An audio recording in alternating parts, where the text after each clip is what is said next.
Hey everyone, welcome to Daily Revelations. So this is video 4 as we're counting down till I'm coming back live and recovering from my surgery. So you're still in Esther 6, and today I want to talk about collaboration versus competition, because how we approach what we do and how we work with others can make a world of difference. We can turn people who we see as enemies when we compete into people that will not only build us up, but we can build them up. It's a partnership, a collaboration.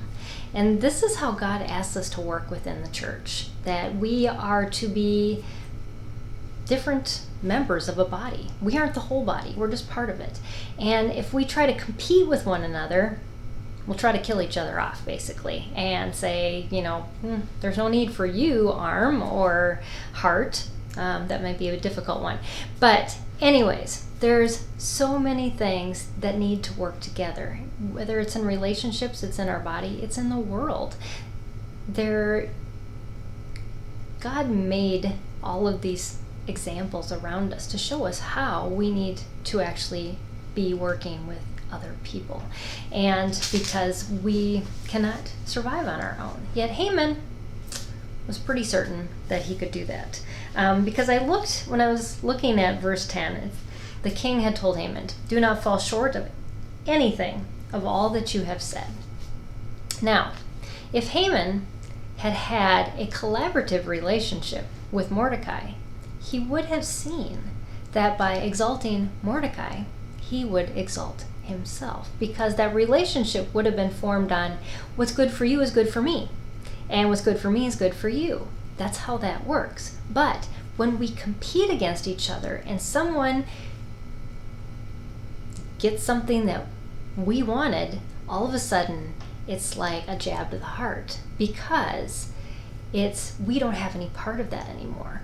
And when we see that, we should realize that the thing that we're missing out on is the ability to rejoice with another, because we're made for that type of relationship. We aren't made for competitive relationships. We're made for collaborative relationships where when I win, you win.